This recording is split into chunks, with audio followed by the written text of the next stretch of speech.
Transformers Age of Extinction. Yes, this is still directed by Michael Bay, except there's no Shia LaBeouf. Shia LaBeouf, I guess, finally was fed up and said, I don't care how much that paycheck is, I'm not coming back. And there's nothing you can do about it. The plot, if you want to say plot, I mean, this movie is damn near 3 hours long, so there better be a plot. 65 million years ago, the creators came to Earth with transformium. Transformium. I had to learn this word that they made up, transformium. They came there, and that's how the dinosaurs ended up being extinct. Again, another historical event that we didn't know about that the Transformers were involved in. The third movie was the moon landing.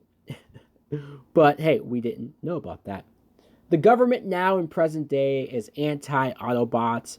We get introduced to Kelsey Grammer's character, who's the head of this operation that's going after Autobots and stopping them, killing them. So the Autobots are essentially on the run. You don't know where all of them are. Our human character, Cade Yeager, which, I mean, I'm not saying that that's the worst name ever, but it's certainly not a realistic name. Played by Mark Wahlberg. And I know I've talked about this before. Mark Wahlberg as an actor is very hit or miss. Some movies he's great in, and other films you're like, what the fuck, dude? Wake up! You're getting paid. This movie, he's pretty much on that end where he's a caricature of himself. He's over the top. He's not a realistic person. I don't buy it. I don't buy Mark Wahlberg as an inventor. I don't. He's in his garage and he's supposed to be an inventor. He's trying to come up with all of these different ways to get out of his hole, and he finds a damaged Optimus Prime. He wants to fix him up. He thinks this is going to be his big break. You see that he has a teenage daughter who, again, she's a teenager. And I'm pretty sure she's like 16 or 17 years old. And you find out that she's dating this older man. He's at least 28 years old. Maybe older. I don't know. But this is so creepy. So messed up. Mark Wahlberg is obviously not cool with this. Not okay with this. There's so many scenes of him going back and forth with his boyfriend and saying, stay away from my daughter. But the boyfriend says, no, we're allowed to be together. We're allowed to date. She can make her own decisions. No, Michael Bay, you can't justify a 20-something-year-old dating a 17-year-old. You can't. It's not legal. It's not cool. It's gross. In every shot that you take of this little girl from behind, of her ass, and the camera upside down, up her skirt. No, I know she's not wearing a skirt, but still, this is wrong. I feel dirty. I feel like I should be arrested watching this on screen. Also, TJ Miller is the comic relief guy. He's just there. He was a little annoying, but I felt bad when he gets killed by that grenade. I'm like, really? We killed the comic relief? When has that happened in a Transformers movie before? You find out that the government is melting down Transformers parts to create drones. So even though they're not for Transformers, really, they're not for Autobots and whatnot, they're okay with the idea of creating their own Transformers and being able to control them or being able to give them commands and have them do their own thing. They take data from the remains of Megatron because they create something else called Galvatron. Oh, who is writing this damn script? This is like a kindergartner. Yeah, so we're going to take the brain of Megatron and create Galvatron? Isn't that cool? And the teacher should look at him and say, no, dipshit, this is horrible. In fact, a producer should have looked at this writer and said, F you, you're fired, get out, and never work in Hollywood again. Speaking of that, whoever worked on the CGI in this movie, terrible, absolutely god-awful. There is CGI where the drones, I know that the drones, they wanted to create their own versions of transforming. They wanted to have a distinct and just a different way of doing it compared to the Transformers. All right, fine, that makes sense. But these blocks, that you're using to turn into Transformers and turn back into cars, these blocks not only look terrible, but they don't even make sense. They don't look cool. They don't look like anything that I should be seeing on a big screen or on Blu-ray. Awful, awful, awful. Fire that CGI department as well. Optimus and the group save Bumblebee, who was about to be melted himself. So it's nice to see Bumblebee back. They have this big battle. That's where we get introduced to a character named Lockdown.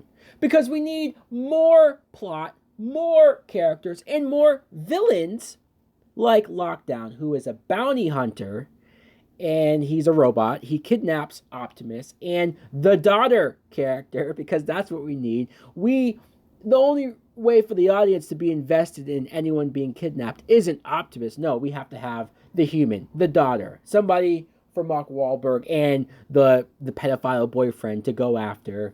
They sneak onto the ship. Here we go.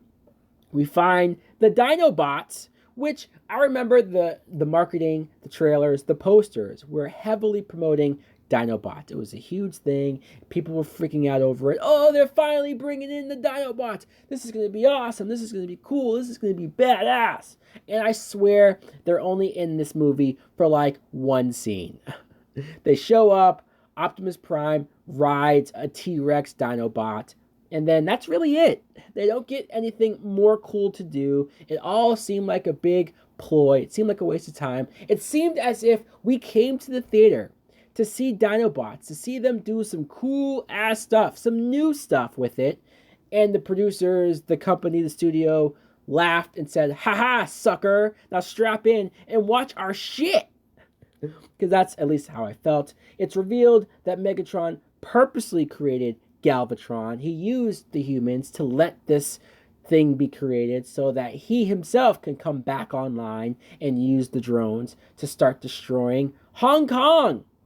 Why Hong Kong, you ask? Well, because we need to go to China and have the movie make money there. They literally should have just stopped and said that. They should have turned to the camera like Deadpool or Ferris Bueller, and they should have said, okay, so we're going to go to Hong Kong now because we want to guarantee this movie makes $1 billion. And hey, it did! So clearly they were doing something right.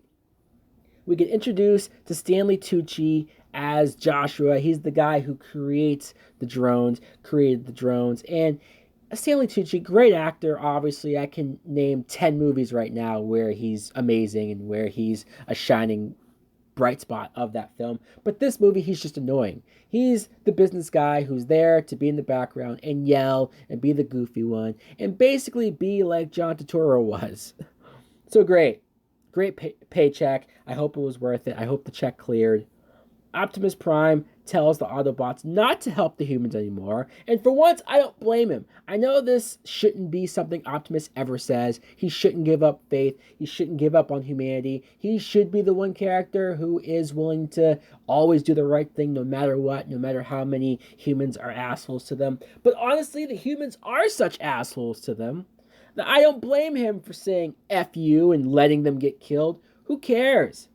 Have the Autobots leave their planet, whichever ones are still alive, and go to another planet and just live there. Let the Decepticons destroy us all. I wouldn't have blamed you. But Mark Wahlberg, the human, because he's the real main character, not the Transformers, right? He convinces Prime not to lose hope and not to give up on people, and he just goes with it. He says, "Oh, yes, you're right, Cade Yeager. I'm going to listen to you." Optimus can't even be the own hero, his own good guy in his own film. Galvatron and the drones fight the Autobots in Hong Kong because that's cool. It's like 2.5 hours into this movie by this point, and the character Lockdown returns once again. I'm losing track of all of these plots going on, or I just don't give a shit and give a fuck. Lockdown returns to try to take Optimus again and take back the Dinobots because they escaped his ship, and he just now realizes it. Optimus ends up killing Kelsey Grammer's character because even though we're supposed to save humans, and not be bad. This is the one that we're giving him the exception on. This is the one where we're like, okay, Optimus, it's okay. Kill that guy. And then from now on, no more killing humans. Lockdown takes down Optimus, and he's about to defeat him and kill him until Mark Wahlberg, the daughter and the boyfriend, all make the save, and then Mark Wahlberg, seemingly by himself, fights off Lockdown in a one-on-one fight. I swear he takes the sword and he actually fights him off. This is hard to watch on so many levels. I didn't even grow up a Transformers fan. I didn't grow up on the cartoons. I didn't really give a shit about it as a kid. But I can only imagine if I'm as upset watching this as I am, if this gets to me, if this gets under my skin the way that it does, how the hell are true fans feeling? They must be out of their minds. They must be ripping their hair out. They must be choking whoever is next to them. And once again, it is not their fault. Optimus ends up killing Lockdown. At least they give him that kill. Galvatron retreats once again, a repeat of Transformers 2, where Megatron sees a villain get killed and says, "I'll be back. I always come back." He might as well have said that because it would have been more accurate. Galvatron, what a lame ass fucking villain. Optimus sends a missile to the creators that we teased at the beginning, but we haven't really done much with besides Lockdown working for them. He tells the creators that he's coming for them. He's coming for them! And he just flies away. Hold on. Optimus Prime can fly? Since when? I remember in Transformers 2 where he was only able to fly because he got that armor from that one Decepticon that changed sides and gave him his armor and let him be a badass. And he couldn't fly, though, without it. When he took it off, he couldn't fly anymore. Now he just pulls some random jetpack out of his ass and flies. And if he did have the ability to fly, if he could fly, why hasn't he done that before? Why hasn't he done that yet? Why haven't we established, even in this movie, earlier on in the movie, when they were caught in so many jams, where they were cut off by the government, when they were, screwed, he never once flew like this. Horrible. Horrible. It's like they think that we're that dumb that we're not going to remember anything going on here, or that we're not going to ask questions like this. Credits. Man, do I miss Linkin Park. Yeah, this movie's worse than Revenge of the Fallen, because Revenge of the Fallen might be more offensive. It might technically be a worse film, but this movie is longer. It's almost 3 hours long, so that's a huge sin in and of itself. But it has all of these plots going on that don't matter, that don't amount to anything. 2 out of the 3 plots are left open-ended for yet another sequel. Seriously?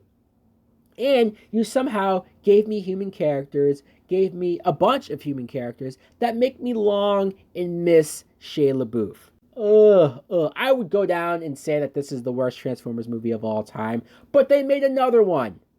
And trust me, the next one, that unholy rant, will certainly be worth it. So guys, let me know in the comments below what you think of Age of Extinction. I hope you agree with me. For humanity's sake, I really do. Thanks for watching. Like, comment, subscribe. Later!